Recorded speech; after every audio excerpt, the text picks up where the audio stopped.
নমস্কার, খবর শুনছেন A1 নিউজ বাংলা চ্যানেলে। আজ 25শে আগস্ট সোমবার। জানাবো আজকের বাছাই করা 10টি গুরুত্বপূর্ণ প্রধান খবর। শুরুতে হেডলাইন।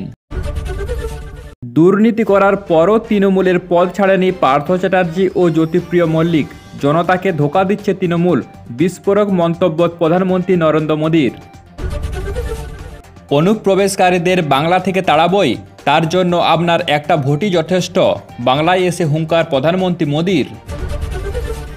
যাদের বিরুদ্ধে দুর্নীতির অভিযোগ তারাই মোদীর মঞ্চে বসে, শুভেন্দুর ভিডিও দেখে কটাক্ষ তৃণমূলের মুখপাত্র কুণাল ঘোষের। ভোটার তালিকাতে কারচুপির অভিযোগে 4 অফিসারকে সাসপেন্ড, এফআইআরের জন্য নির্বাচন কমিশনের কাছে সময় চাইল নবান্ন। নিম্নচাপের জেরে আজ ভাসবে দক্ষিণবঙ্গ, কোথায় কোথায় ভারী বৃষ্টির সম্ভাবনা জানালো আলিপুর আবহাওয়া দপ্তর।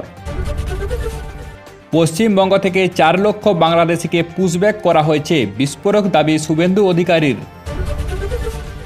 বিধবা মহিলার কাছে 50,000 টাকার দাবি, শারীরিক সম্পর্কের প্রস্তাব বিধায়ক ঘনিষ্ঠ তৃণমূল কাউন্সিলরের। অকথ্য ভাষায় পুলিশকে গালিগালাজ ও হুমকি, পাগড়াও অর্জুন ঘনিষ্ঠ বিজেপি নেতা। দেশের সেরা কলকাতার পাবলিক টয়লেট, কলকাতা পৌর নিগমকে সার্টিফিকেট দিল মোদী সরকার। কুকুরে হাঁস মুরগি মেরেছে, রাগে 6টি পথকুকুরকে খুন, 3টি কুকুরের দেহ পুঁতে ফেলা হলো মাটিতে। শনিবার থেকে নিখোঁজ, দামোদরের চরে মিলল গৃহবধূর দেহ, মৃত্যুর কারণ নিয়ে ধোঁয়াশা। প্রতিদিনের সঠিক ও নির্ভরযোগ্য খবর পেতে সাবস্ক্রাইব করুন A1 নিউজ বাংলা চ্যানেলটি এবং আপনারা পশ্চিমবঙ্গের কোন জেলা থেকে ভিডিওটি দেখছেন কমেন্ট করে অবশ্যই জানাবেন। চলুন এবার খবরের বিস্তারিত জেনে নেওয়া যাক। দুর্নীতি বিরোধী বার্তায় এবার সরাসরি বাংলার 2 প্রাক্তন মন্ত্রী পার্থ চট্টোপাধ্যায় এবং জ্যোতিপ্রিয় মল্লিককে নিশানা করলেন প্রধানমন্ত্রী নরেন্দ্র মোদী। রবিবারের এক সভায় বক্তব্য রাখতে গিয়ে তিনি বলেন, শিক্ষক নিয়োগ মামলায় গ্রেপ্তারির পরেও পদ ছাড়তে চায়নি তৃণমূলের এক মন্ত্রী। আবার রেশন দুর্নীতি মামলায় গ্রেপ্তার হওয়া আরেক মন্ত্রী মন্ত্রিত্ব ছাড়তে অস্বীকার করেছেন। তারা সরাসরি জনতাকে ধোঁকা দিয়েছেন। প্রধানমন্ত্রী আরও এক ধাপ এগিয়ে কড়া হুঁশিয়ারি দিয়ে বলেন, দুর্নীতি করলে ছাড় পাবেন না প্রধানমন্ত্রীও, আইন সবার জন্য সমান। তৃণমূল সরকারের একাধিক নেতা মন্ত্রীর বিরুদ্ধে দুর্নীতির প্রসঙ্গে মোদীর এই বক্তব্যকে রাজনৈতিক মহলে বিশেষ তাৎপর্যপূর্ণ বলে মনে করেছে। বিশেষজ্ঞদের মতে বিধানসভা নির্বাচনের আগে বাংলার ভোটারদের উদ্দেশ্যে মোদীর এই কড়া বার্তা। দমদমের জনসভা থেকে অনুপ্রবেশকারীদের নিয়ে কড়া সুরে আক্রমণ শানালেন প্রধানমন্ত্রী নরেন্দ্র মোদী। বক্তব্য রাখতে গিয়ে তিনি বলেন, অনুপ্রবেশকারীদের তাড়াবই, এটা মোদী বা বিজেপি করতে পারবে না, বাংলার মানুষের একটা ভোটই এদের তাড়িয়ে দেবে। প্রধানমন্ত্রীর এই মন্তব্যের পাল্টা জবাব দিল তৃণমূল দলের নেত্রী শশী পাজা বলেন, প্রধানমন্ত্রী পরিযায়ী শ্রমিকদের নিয়ে কোনো কথা বলবেন না।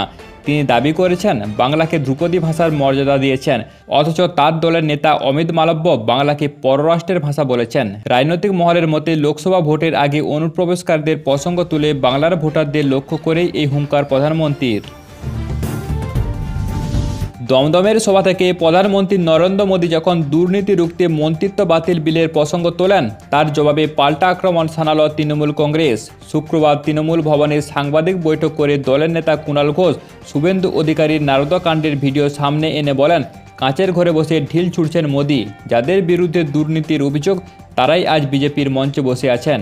কুণাল আরও কটাক্ষ করে বলেন, বাংলায় মোদী যতবার আসবে তৃণমূলের আসন সেই অনুপাতে আরও বাড়বে। রাজনৈতিক মহলের মতে দুর্নীতি ইস্যুতে কেন্দ্র ও রাজ্যের এই অভিযোগ এখন ভোটার ময়দানে আরও উত্তেজনা বাড়াচ্ছে। ভোটার তালিকায় কারচুপির অভিযোগে রাজ্যের 4 জন নির্বাচনী অফিসারকে সাসপেন্ড করল নবান্ন। তবে তাদের বিরুদ্ধে এফআইআর দায়েরের জন্য এবার নির্বাচন কমিশনের কাছে সময় চাইল রাজ্য সরকার। নবান্ন সূত্রে খবর, কমিশনে পাঠানো রিপোর্টে জানানো হয়েছে আপাতত ওই 4 জন অফিসারকে সাসপেন্ড করা হয়েছে এবং তাদের বিরুদ্ধে বিভাগীয় তদন্ত শুরু হবে। এফআইআর যদি করতেই হয় তবে তার জন্য কিছুটা সময় নেওয়া হোক। উল্লেখ্য, এর আগে 13ই আগস্ট মুখ্য সচিবকে দিল্লিতে তলব করেছিল নির্বাচন কমিশন। নিম্নচাপের জেরে আজ সোমবার দিনভর বৃষ্টিতে ভিজবে কলকাতা সহ দক্ষিণবঙ্গের একাধিক জেলা। আলিপুর আবহাওয়া দপ্তর জানিয়েছে, দক্ষিণ 24 পরগনা, 2 মেদিনীপুর, ঝাড়গ্রাম, বাঁকুড়া, পুরুলিয়া ও পশ্চিম বর্ধমানে অতিভারী বৃষ্টির সম্ভাবনা রয়েছে। এছাড়া সোমবার দক্ষিণবঙ্গের কিছু জেলায় বজ্রবিদ্যুৎ সহ বিক্ষিপ্ত বৃষ্টিপাত হতে পারে। সমুদ্র উত্তাল থাকবে বলে সতর্কতা জারি করা হয়েছে।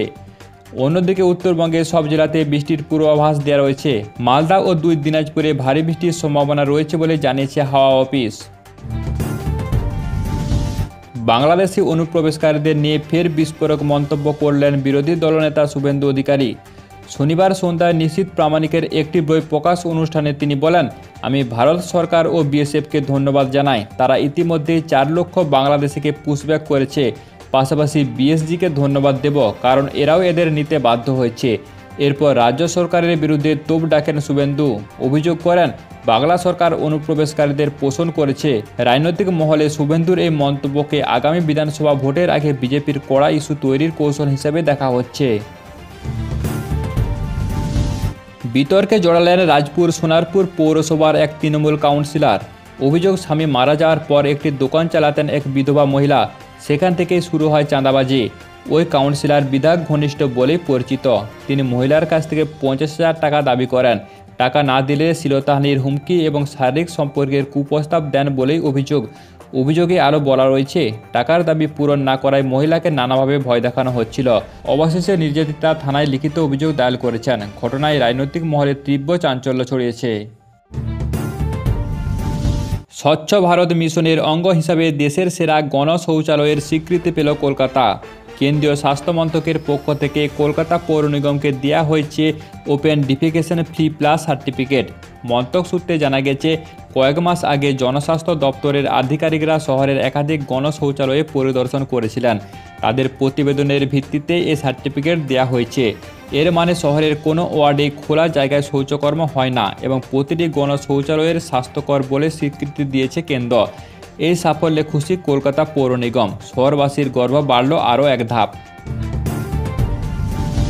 বাঁকুড়া শালতোড়ায় চাঞ্চল্যকর ঘটনা। দামোদর নদীর তীরে উদ্ধার হলো এক গৃহবধূর দেহ। রবিবার সকালে দেহ দেখতে পান স্থানীয়রা। পুলিশ সূত্রে খবর, মৃতার নাম সুস্মিতা মালাকার। তিনি শনিবার থেকে নিখোঁজ ছিলেন। পরিবারের তরফে থানায় অভিযোগ দায়ের করা হয়েছিল। তবে মৃত্যুর কারণ এখনও স্পষ্ট নয়। নদীতে ডুবে মৃত্যু নাকি এর নেপথ্যে রয়েছে অন্য কোনো রহস্য, সব দিকেই খতিয়ে দেখছে শালতোড় থানার পুলিশ। ঘটনায় এলাকায় ব্যাপক চাঞ্চল্য ছড়িয়েছে।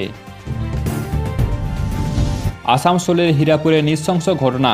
অভিযোগ, হাঁস মুরগি মেরে ফেলায় রাগে এক যুবক 6টি পথকুকুরকে বিষ খাইয়ে মেরে ফেলেছে। অভিযুক্তের নাম বিকাশ মণ্ডল। তিনি মানিকচাঁদ গার্লস হাই স্কুলের সংলগ্ন এলাকার বাসিন্দা। পশুপ্রেমীদের অভিযোগ, ওই যুবক এলাকায় অন্তত 4টি কুকুরকে বিষ খাইয়ে দেয়। এর মধ্যে 3টি কুকুরকে মৃত অবস্থায় উদ্ধার করা হয়েছে। 2টিকে অসুস্থ অবস্থায় চিকিৎসার ব্যবস্থা করা হয়। বাকি 3টে কুকুরকে হত্যা করার পর মাটিতে পুঁতে ফেলা হয়েছে বলে প্রাথমিক অনুমান। ঘটনাটিকে ঘিরে এলাকায় চাঞ্চল্য ছড়িয়েছে।